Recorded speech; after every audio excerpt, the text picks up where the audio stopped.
Padamihin lang natin yung views.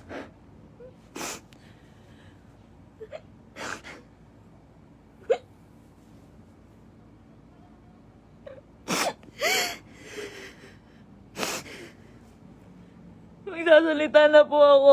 Magsasalita na po ako. Padamihin lang po natin yung views.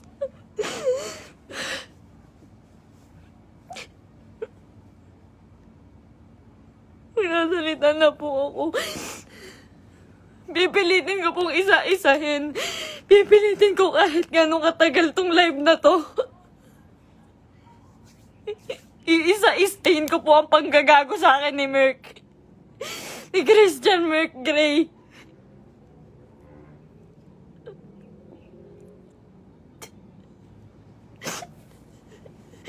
Ginago po ako ng taong yon. Ginamit po ako ni Christian Merc Gray.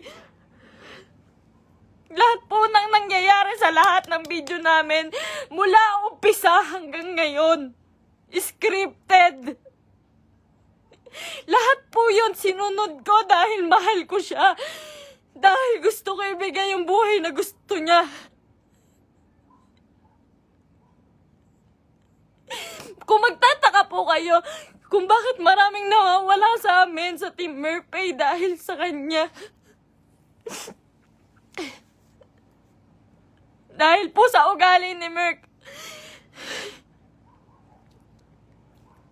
Napakademonyo po ng ugali ni Merc. Ginago niya po lahat.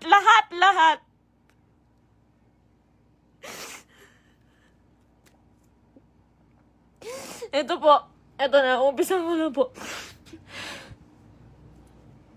Alam niyo po, nag-umpisa kami sa...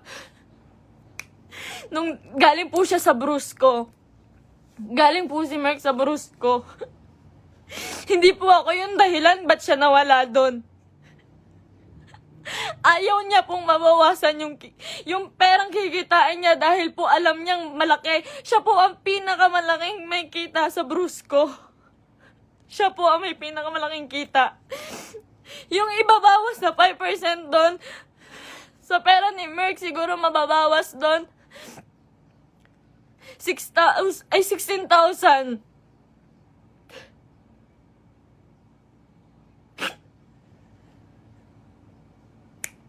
Lahat po ng kaibigan niya, ginamit niya.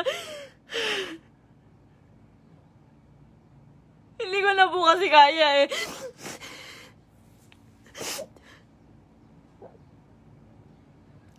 Sobra po yung ginawa ni Merc. Sobra. Hindi ko na po kaya. Pasensya na po kayo.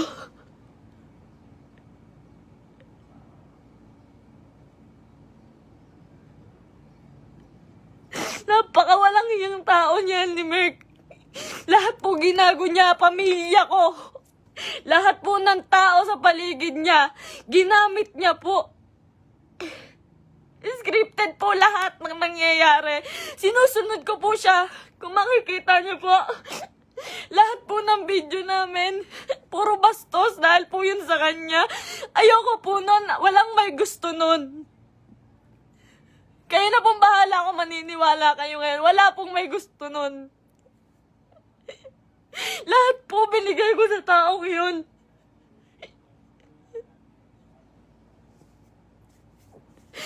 Lahat po ng panggagamit sa katawan ko. Lahat po ng pagpapakita ng kung ano sa katawan ko. Siya po ang may gusto nun. Nagagalit po siya pag aayaw ako. Ang sasabihin niya, para sa atin to. Para sa atin to. Pero hindi ko naramdaman dahil po, napakalaki po ng kinikita ni Merc. Wala po siyang binibigay sa akin. Kung sasabihin niyo po, na pera lang ang habol ko sa kanya. Kung makikita niyo po yung bahay namin, hindi niya po napagawa yun. Hindi niya po pinagawa yung bahay namin, uunahin niya pa po yung iba. Sa laki ng kinikita ni Merc, sa milyon ang kinikita niya sa isang buwan, 5,000 lang po ang binibigay sa akin yan, pati kay mama. Sa magulang ko po, 5,000 lang po, isusumbat niya pa. Mumurahin niya yung magulang ko.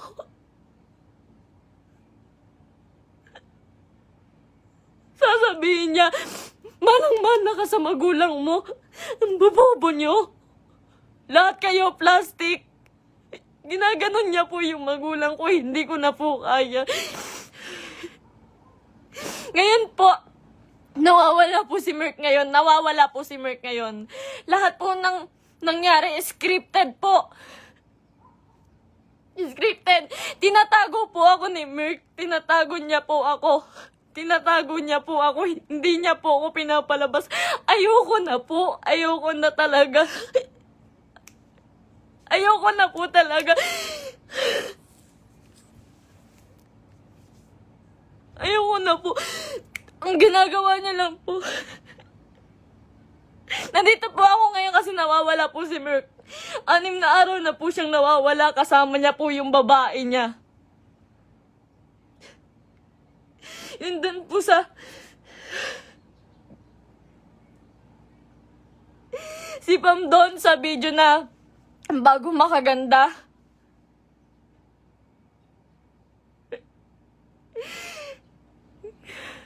Huwag niya po sisihin yung kambal doon, si Chen Chen tsaka si Tantan. Yung Centeno twins po, hindi, huwag niyo po silang sisihin doon. Dahil utos po ni Merk lahat yun. Ako po, hindi ko na po kaya si Merk. Demonyo na po yung utak niya. Sobrang bukang pera. Sobrang bukang pera ni Merk. Lahat ng tao ginagago niya.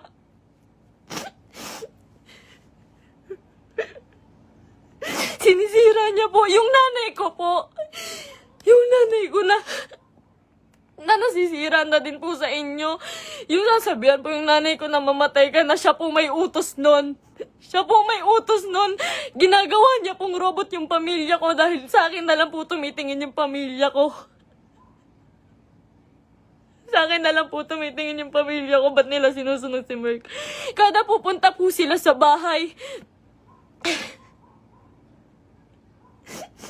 may pagkain na sila, maghihintay kami ng script niya. Magagalit pa po yan pag nagkakamali ako. Pag may mali po ako nasasabi, pag kailangan ulitin ng video, magagalit pa po yun. Lahat po ng video namin, scripted. Dahil po sa kanya.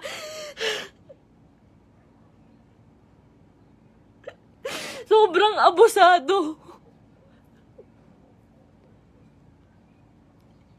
May babae po si Merk ngayon. Yung babae nga, yung Pam po. Grabe, Merk. Pinatulan niya pang, may anak na po yun. May anak na. Sabi niya. Sabi ko nun, Mahal, baka naman papatulan mo yan. Baka naman totoohanin mo. Sabi niya nun, hindi. Kamukha yan ng ex ko. Hindi ako papatol dyan. Ginagago niya yung babae sa akin. Sinisira niya. Sabi niya, tanginang mukha yan. Papatulan ko ba yan? May anak na. Ginaganon niya yung babae. Ngayon, nandun siya. Nang sa Quezon po si Merk. May katibayan po ko. Lahat po. Lahat. Kahit sa chat, kahit yung babae. Nahuli ko po kasi dahil po dun sa post ng babae. Nag-post po yung babae. Nakasama po yung sasakyan namin. Tapos yung cellphone ko po, nagla-login po yun sa Quezon.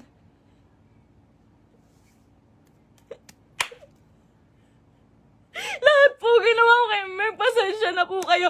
Ako po mismo humihingi ng pasensya dahil po kinonsinti ko siya. Mahal ko lang po talaga. Ngayon lang ako natauhan. Sobrang dami kong kaibigang nilayuan.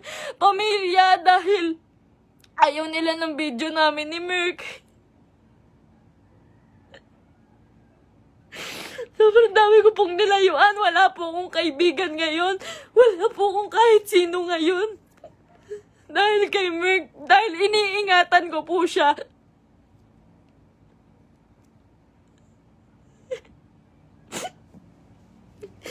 Kaya totoo po yung sinasabi niya, scripted lahat sa amin. Scripted lahat ng buhay na binigay sa akin ni Merk. Lahat po ng pera niya sa kanya lang po. Sa laki po ng pera niya, nagkakautang pa po siya. Sobrang sama, sobrang samang tao. Ultimo shampoo namin, sabon namin, ako pa bumibili. Grabe po pambabastos sa akin ni Merk. Hindi niya po ako nirespeto.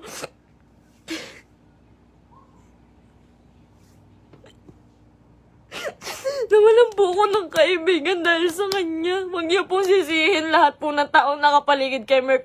Dahil po lahat yun inuutusan niya. Sobrang bossy. Hindi niya naman po pinapalamon.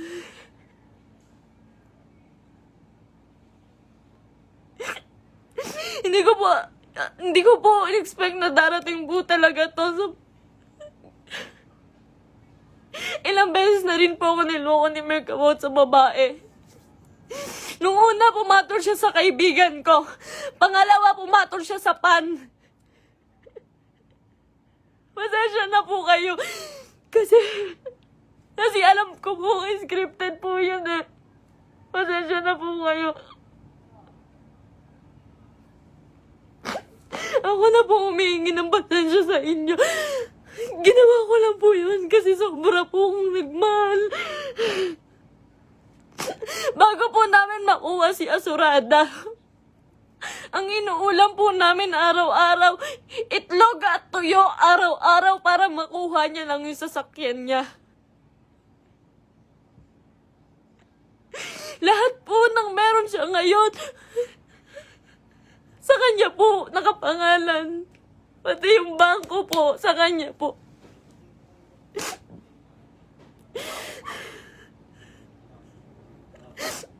Paghihingi po ako sa kanya, hindi po yun magbibigay. Ultimo sarili kong damit, ako pa bumibili. Sa isang buwan po, 5,000 lang ang binibigay niya sa pamilya ko. Tapos susumbatan niya pa.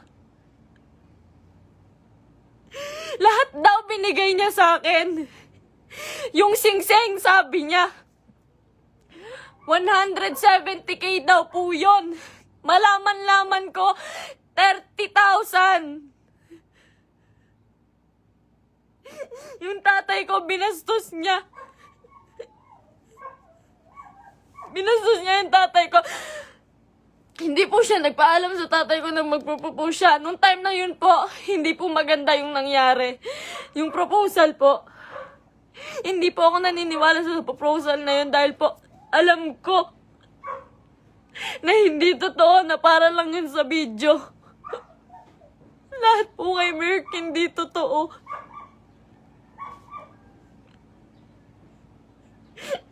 Yung buhay niya, yung pagkatao niya, yung buhay na binigay niya sa akin, hindi po yun totoo.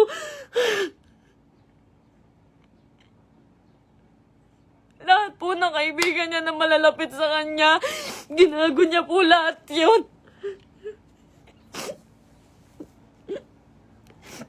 May nakakita po sa kanila dito sa Naik. Flex niya pa po pala yung babae kahit kanino. Pinakilala niya pa kung kani-kanino dito sa Naik. Sa mga taong malapit sa akin. Hindi niya alam.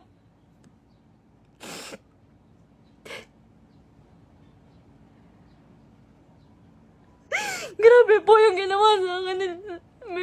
3 years. 3 years po akong nagtiyaga. Isang buwan po akong nakakulong. Isang buwan po akong nakakulong sa kwarto. Kinukulong niya po ako kasi bawal daw po ako makita ng kahit sino kapitbahay. Nandito lang po ako pag uuwi po ako sa Antipolo. Madaling araw niya po ako iuuwi doon para walang makakita sa akin.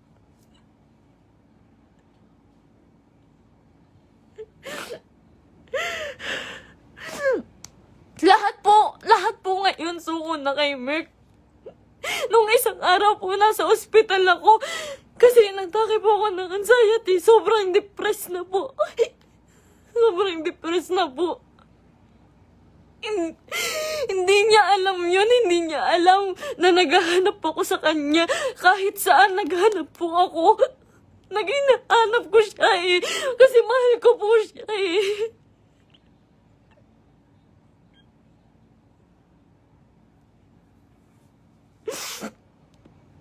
Ilang araw po wala akong tulog, wala akong kain, kakahanap sa taong yun. Tapos malaman-laman ko nakasama niya yung babae. Huwag niyo pong sisisihin yung mga tao sa paligid niya dahil siya po ang naggawa nitong gulong to. Huwag niyo sisisihin si Kuya Mark, yung Centennial Twins. Kahit sino. Siya po ang gumawa nito. Sobrang boss po ni Merk. Sobrang pa-boss po. Sa lahat po ng video, kung makikita niyo po, lantad na lantad yung suso ko para lang mapanood ng mga tao.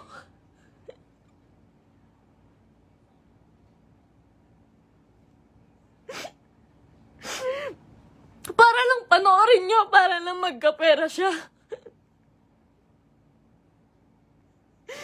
Lahat po ng taong nawala po sa amin, hindi ko po masisisi. Eterners TV, Brusco, Arnold, Tatay Onin. Marami pa pong nawala sa aming mga kaibigan dahil po sa kanya. Dahil hindi po nila kaya. Hindi po nila kinakaya si Merk. Nagmahal lang po ako. Pasensya na po. Pag mag-short film po kami, magkamali lang po ako ng unti. Nangina naman mahal, galingan mo naman. Pati po pagkapahulog ko po sa hagdan, hindi po yun totoo. Ang sakit po ng katawan ko nun pagtapos. Ginawa ko yun sa kanya nung nagpakahulog ako sa hagdan.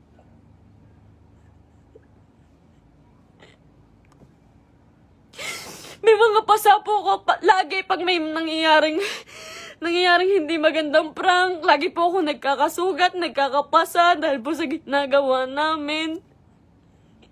Hindi po ako nanghingi ng kahit piso kay Merk. Hindi po ako nanghingi ng kahit piso kay Merk. Hindi po. Lahat po ng account siya po may hawak. Kinukontrol niya po lahat. Hindi niya po mapagawa yung bahay ko. Sabi niya po sa CR namin, mahal, hindi ako magsi-CR dyan. Hindi po siya nag-CR sa CR namin sa bahay.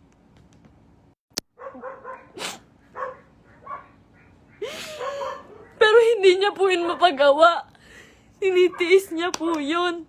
Kayo na pong bahala kahit hindi na po kayo maniwala. Hindi ko po kayo masisisi. Kasi lahat ng ginawa ni Merk, hindi totoo yun. Wala nang totoo kay Merk. Mahal na mahal ko yun. Ang dami kong ginawa para sa kanya. Alam po yan ang mga totoong kaibigan namin. Alam po nila kung gaano ako nagsasakripisyo araw-araw. Napakarami niya pong pera, pero ang dami niya rin pong utang. Hindi ko na po alam kung saan niya pinupunta yung mga pera. Kung makikita niyo naman po kasi sa mga video namin, wala po talaga akong hawak na May mga pangalan na damit, may pangalan na sapatos. Lahat po yun ako lang po. Uutang pa po ako sa ibang tao, magkapera lang. Lagi po akong umuutang sa ibang tao, magkapera lang.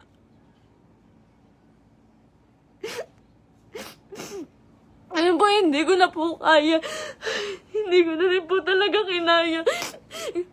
Wala pa po akong tulog kain. Na-hospital pa po ako. Hindi po ako nagmamakaawa sa inyo. Wag po kayong maaawa sa akin. Gusto ko lang naman po sabihin sa inyo yung totoo. Kasi ayoko na pong may mga taong masaktan. Ayoko na pong... Hindi ko po kasi talaga kaya yung mga bash. Hindi ko po yun kaya. Nag-aaral po ako noon. Pinatigil niya po ako sa pag-aaral para lang po sa video. Yung pangarap niya po yung sinunod namin eh. Yung pangarap niya, tinabi ko na po yung pangarap ko. Grabe yung sakripisyo ng pamilya ko. Grabe. Sasabihin niya, yung nanay mo, plastic. Yung nanay mo, sa Cebu po. Sa Cebu, hindi siya nahiya. Hindi po siya nagbigay ng kahit ano, na kahit piso lang doon sa tiniran namin. Iniwan niya po ako doon para lang po sa babae. Sabi niya po may sponsor. Iniwan niya po ako sa Cebu. Magkasama po kami doon isang araw po. Ang usapan po, 1 linggo po kami doon. Kasi po pupunta na po kaming Canada. Mas malaki po kasi yung kita sa Canada. Kaya po kami pupunta ng Canada, pero hindi ko na po kaya.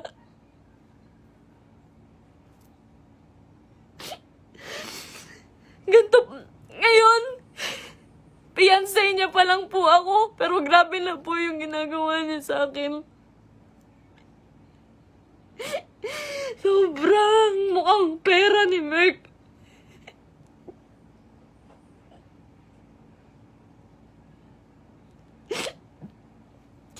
Magalit na po kayo sa akin, pero ginawa ko lang po yun kasi mahal ko po yung tao. Pasensya na po.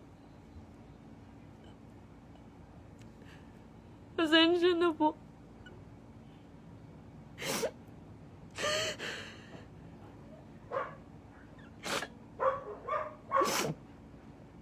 Ngayon po, wala pa rin po si Merk.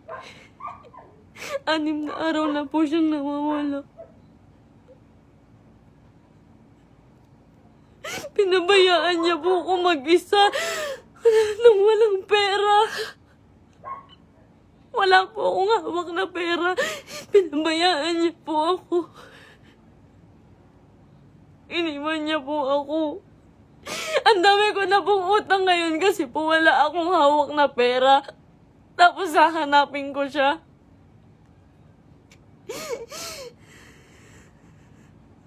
Masakit po kasi lalo eh.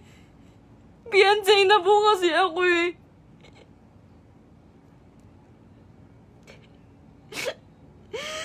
Sobrang pasensya na po sa inyong lahat. Sobrang pasensya na po. Mahal ko lang po yung tao. Pero ngayon po suko na po ako. Pagod na po ako. Pagod na ako.